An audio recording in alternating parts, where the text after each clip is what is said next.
வணக்கம் நண்பர்களே. திரு லட்சுமி சீரியல் செம பரபரப்பாக போயிட்டு இருக்குன்னே சொல்லலாங்க. பரபரப்பான கட்டத்தில் திரு தாலி கட்டிய பொண்ணு மகாதான் அப்படின்னு உண்மையை தெரிஞ்சுக்கிட்டாங்க அம்பிகாமா. அதை பற்றி தான் இந்த வீடியோக்குள்ளே பார்க்க போகிறோம். அதுக்கு முன்னாடி சேனலுக்கு லைக் அண்ட் சப்ஸ்கிரைப் பண்ணுங்கள் ஃப்ரெண்ட்ஸ். பக்கத்தில் இருக்க பெல் ஐக்கானையும் கிளிக் பண்ணுங்கள். அப்போ தான் நான் போட்டுற ஒவ்வொரு வீடியோவும் நோட்டிஃபிகேஷனாக உங்களுக்கு கிடைக்கும். வாங்க ஃப்ரெண்ட்ஸ், வீடியோக்குள்ளே போகலாம். ஃபஸ்ட்டு எடுத்த உடனே பார்த்தோன்னா திருக்கல்யாண வைபவத்தில் நம்ம மகாவின் தாலிக்கு கோயிலில் குங்குமத்தை வச்சு விடுறாங்க. நம்ம பரிகார பூஜையில் அப்படியே எந்த குறையும் இல்லாமல் பண்ணி முடிச்சுறாங்க. ஆனால் அது பிறகு வீட்டுக்கு கிளம்பலாம் அப்படின்னு அந்த இடத்துல மகா பார்க்க நேரம் தன்னோட காலில் உள்ள கொலுசை காணலை. இந்த சைடு பார்த்தோன்னா அந்த குருக்கள் ஃபோனை போட்டு அம்பிகா மாட்டா உங்கள் மருமக இங்கே தான் அந்த பரிகார பூஜையை செய்துட்டு இருக்காங்க, நீங்கள் அவங்கள பார்க்கணுன்னா கையங்களவுமாக பிடிக்க இப்போவே நீங்கள் கோயிலுக்கு வாங்க அப்படின்னு சொன்னோன்னா ஒரு ஆட்டோவை பிடிச்சி நம்ம அம்பிகாவும் வந்துடுறாங்க. இங்கே நம்ம மகாவின் கொலுசு காணாமல் போச்சு, அதை தேடிட்டு இருக்காங்க. அப்போ தான் பூஜாரி கேட்குறாங்க, என்னம்மா தேடுற அப்படின்னு மகாட்ட கேட்குற நேரம் என்னோட கால் கொலுசை காணலை அப்படின்னு சொல்கிறாங்க. இந்த விஷயத்த பூசாரி தெரிஞ்சுக்கிட்டாங்க. கொஞ்ச நேரத்திலே அம்பிகாமா எங்கே என் மருமக இங்கே பரிகார பூஜை செய்துட்டு நிற்காங்கன்னு சொன்னீங்கல்ல, அவங்கள பார்க்கணும் அப்படின்னு சொன்னேரம் அவளோட ஒரு கால் கொலுசு காணலைன்னு இங்கே தாம்மா தேடிட்டு இருந்தா, கண்டிப்பாக இங்கேருந்து போயிருக்க முடியாது, நீங்கள் பாருங்கள் அப்படின்னு சொல்கிறாங்க. அப்போ நான் நம்ம அம்பிகாமா கையில் அந்த கொலுசு கிடச்சிடுச்சு. அதை எடுத்து பார்க்குறாங்க. இந்த அம்பாள் சூட்சகமாக எதையோ சொல்லுறா. இந்த கொலுசுக்கான பொண்ணு தான் என்னோட மருமக, நிச்சயமாக என் கையில் இருக்க கொலுசை வாங்க அந்த பொண்ணு வரோம் அப்படின்றது ஒரு நம்பிக்கையோடு இருக்காங்க. கொஞ்ச நேரத்துலேயே நம்ம மகா தென்படுறாங்க. என்ன மகா, என்னது நீ இங்கே தேடிட்டு இருக்க, நீ எப்போ இங்கே வந்த அப்படின்னு நம்ம அம்பிகாமா கேட்க நேரம் ஐயையோ நம்ம வசமாக சிக்கிட்டோம் அப்படின்னு சொல்லுறேன். இல்லைம்மா, இங்கே சாமி கும்பிடலாம் திருக்கல்யாணத்துக்கு நீ தான் வந்தேன், இப்போ பார்த்தா என்னோட ஒரு கால் கொலுசு காணலை அப்படின்னு சொல்லுறேன். இதா பாரு அப்படின்னு நம்ம அம்பிகாமா கிட்ட, ஆமாம்மா இதுதான், நல்ல வேலை உங்கள் கையில் கிடச்சி அப்படின்னு அதை வாங்கி மாட்டிக்கிறாங்க. அப்போது நான் அதை தேடிட்டு இருந்தேன், என்னோட மருமக மகாதானா திரு இவ கழுத்தில் தாலியை கட்டிட்டு வீட்டுக்கு கூட்டிகிட்டு வந்திருக்கான். ஆனால் ஒரு வார்த்தை இதை பற்றி என்கிட்ட சொல்லவே இல்லை. ஏதோ ஒரு விஷயத்துக்காக அவை மறைச்சிட்டு இருக்கான், மகாவும் மறைச்சிட்டு இருக்காங்க. இதுக்கு ஒரு முற்றுப்புள்ளி வைக்கணும்.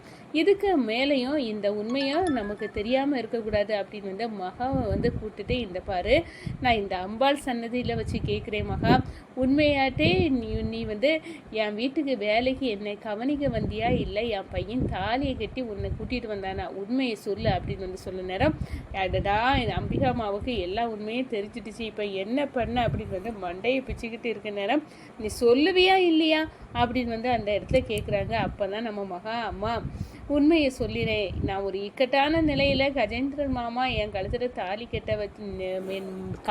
கட்ட நின்னாங்க. அந்த நேரத்தில் கடவுள் கணங்க என்னை காப்பாற்ற வந்தவர் தான் உங்கள் பையன்.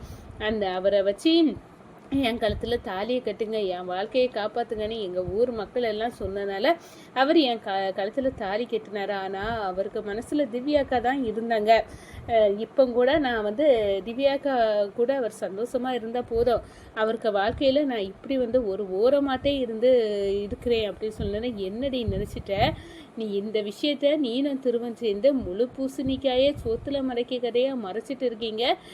நீ காலம் ஃபுல்லாகவே திருவை நினச்சி வேற கல்யாணம் பண்ணாமல் இப்படியே வேடிக்கை பார்க்கலான்னு நினச்சிட்ட, திவ்யாக்காவுக்காக உன் வாழ்க்கையே தியாகம் பண்ணலான்னு நினச்சிட்ட அப்படின்னு சொந்த வீட்டிலே நீ ஒரு வேலைக்காரி வேஷம் போட்டு நீ கஷ்டப்பட்டதெல்லாம் போதுமகா, இப்போவே நான் மொத்த குடும்பத்தையும் கூட்டி இந்த வீட்டு மருமகா மகாதான் அப்படின்னு நான் உண்மையை உடைக்க போகிறேன் அப்படின்னு அந்த இடத்துல அம்பிகாமா அப்படி பேச நேரம் அரண்டு போய் நிற்கிறாங்க. எம்மா இந்த வேலையை பண்ணிடாதுங்கம்மா, நான் உங்கள் காலில் விழுந்து கேட்குறேன் அம்பிகாமா, திரு ரொம்ப கஷ்டப்படுவார், அவருக்கு மனசில் திவ்யாக்கா தான் இருக்காங்க, அவங்க 2 பேரும் கல்யாணம் பண்ணி சந்தோஷமாக வாழட்டும் அப்படின்னு சொன்னோன்னே, உன்னை பற்றி நீ யோசிக்க மாட்டா, என்னையும் உன்னை பற்றி யோசிக்க விட மாட்டா, அதுதானே அப்படின்னு அந்த இடத்துல சொல்கிறாங்க.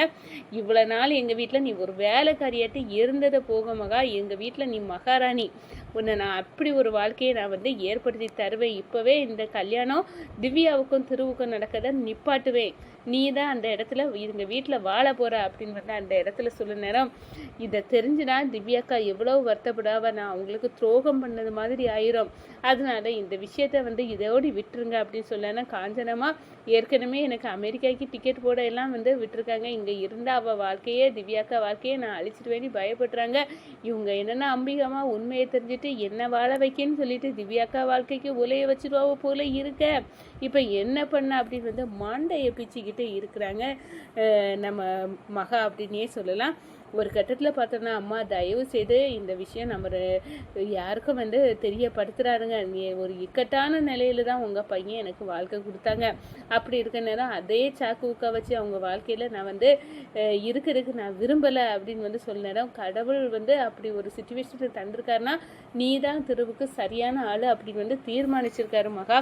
இதை வந்து நான் வந்து விடமாட்டேன். நீ தான் என் வீட்டு மருமக, எங்கள் வீட்டுக்கு சரியான ஆளும் நீ தான் அப்படின்னு வந்து அந்த இடத்துல சொல்ல நேரம் அரண்டு போய் நிற்கிறாங்க நம்ம மகா. இந்த அம்மா சரிப்பட்டு வர மாட்டாங்க போலுக்க, உண்மையை போட்டு உடைச்சிடக்கூடாது அப்படின்னு வந்து நான் உங்கள் வீட்டில் இருக்கணும்னா அம்மா கண்டிப்பாக இந்த உண்மையை நீங்கள் யார்கிட்டையும் சொல்ல மாட்டேன் அப்படின்னு வந்து சத்தியம் வைங்க அப்படின்னு வந்து அம்பிகா கிட்டேயே சத்தியம் வாங்குறாங்க நம்ம மகா அப்படின்னே சொல்லலாம். என்னடி உன் வாழ்க்கையை பற்றி கொஞ்சம் கூட நீ யோசிக்க மாட்டியா, ஏன்டி இப்படி இருக்க மகா அப்படின்னு வந்து அந்த இடத்துல வந்து நொந்துக்கிட்டாங்க. கடவுளே, என் வீட்டு மருமக ஒரு வேலைக்கார வேஷத்தை போட்டு என் வீட்டிலேயே வாழ்ந்துட்டு இருக்கா, என் திட்டம் ஏச்சை வாங்கிக்கிட்டு இப்படி வந்து கஷ்டப்படணும்னு என்ன விதி இருக்கு? திவ்யாவுக்காக வந்து இவ தன்னோட வாழ்க்கையை விட்டு கொடுக்கறத என்னால் ஏற்றுக்கவே முடியலையே. ஆனால் என்னோட மருமக யார் அப்படின்னு உள்ள விஷயத்த அம்மா இன்னைக்கு நீ காட்டி தந்துட்ட. நான் வந்து இனி மகாவை வந்து கண்கலங்க வைக்க மாட்டேன், நான் நிம்மதியாக மகாவை பார்த்துக்கிடுவேன் அப்படின்னு வந்து அந்த இடத்துல வந்து முடிவெடுக்கிறாங்க நம்ம அம்பிகாமா.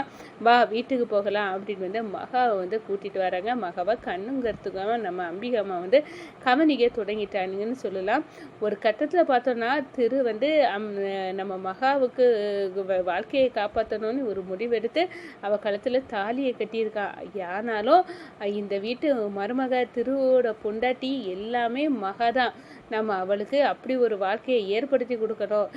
எப்படியாவது இந்த கல்யாணம் திவ்யாவுக்கும் திருவுக்கும் நடக்கக்கூடாது கடவுளே அப்படின்னு வந்து அந்த இடத்துல வந்து நம்ம அம்பிகாமா வந்து நினைக்க தொடங்கிட்டாங்க. இந்த சைடு பார்த்தோன்னா கல்யாண வேலைகள் எல்லாம் இழுத்து சீக்கிரமாக வந்து பண்ணணும் நடக்கணும் அப்படின்னு வந்து மொத்த குடும்பமும் வந்து எதிர்பார்த்து செய்யக்கூடிய நேரத்தில் நம்ம அம்பிகமா இந்த கல்யாணம் நடக்கவே கூடாது. என்னைக்குனாலும் திருவோட மனைவி வந்து மகாதான், திரு தாலி கட்டிய பொண்ணு மகானி தெரிஞ்ச பிறகு அந்த இடத்துல திவ்யாவை என்னால் நினைச்சு கூட பார்க்க முடியாது அப்படின்னு வந்து அந்த இடத்துல வந்து கங்கணம் கட்டுறாங்க. ஒரு கட்டத்தில் பார்த்தோன்னா நேர திருக்கிட்ட இந்த விஷயத்த பேசிடலாம், நீ வந்து திவ்யாவை உன் மனசுல இருந்து தூக்கி எறி, அந்த இடத்துல மகால தான் வந்து நிப்பா இருக்கணும் அப்படின்னு வந்து நான் பேசலாமா? இதுக்கு மேலே தாமதிச்சா திருவுக்கும் திவ்யாவுக்கும் கல்யாணம் நடந்துடும், இதுக்கு ஒரு முற்றுப்புள்ளி வைக்கணும் அப்படின்னு வந்து அந்த இடத்துல வந்து களம் இறங்குறாங்க அம்பிகமா.